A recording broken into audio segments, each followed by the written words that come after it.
भाजप आमदार नितेश राणेंची पोलिसांबाबत धमकीची भाषा पाहायला मिळालेली आहे। जास्त मस्ती कराल तर अशा जिल्ह्यात पाठवू जिथून बायकोलाही फोन लागणार नाही। सांगलीत लव जिहादच्या मुद्द्यावर बोलताना नितेश राणेंनी पोलिसांना अशा प्रकारची धमकी दिलेली आहे।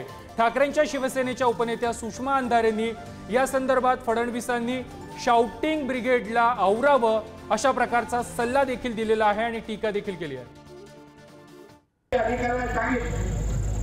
सरकार हिंदुत्वाने आहे। गृहमंत्री आमचे देवेंद्र फडणवीस साहेब आहेत। तुम्हाला अगर त्या पोस्टिंगवर अगर मजा येत नसेल ना तर अशी सगळी मस्ती करा। मग तुम्हाला अशा जिल्ह्यामध्ये घेऊन जाऊ ना की बायकोला फोन पण लागणार नाही।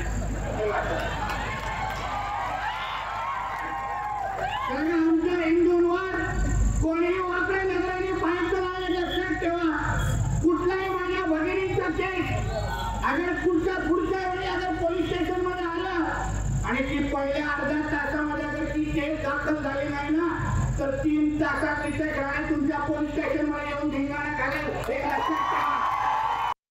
मी नितेश राणेंसारख्या लहान पोरांवर बोलत नाही हे खूप वेळा सांगून झाले, परंतु गृहमंत्री असणाऱ्या फडणवीस साहेबांनी त्यांच्या शाउटिंग ब्रिगेडला आवरण्याची गरज आहे। गृहमंत्री फडणवीस साहेबांना जर भविष्यात कुणी बुडवलं तर ते चित्रा वाघ, रवी राणा, नवनीत राणा किंवा नितेश राणे यांच्यासारखी शाउटिंग ब्रिगेडच बुडवायला कारणीभूत ठरेल। याचं त्यांना भान असावं की तुम्ही गृह खात्याचे मंत्री आहात की तुम्ही एखाद्या गुंडागर्दी करणाऱ्या केंद्राचे प्रमुख आहात। अशा पद्धतीने इथे चित्र निर्माण होते।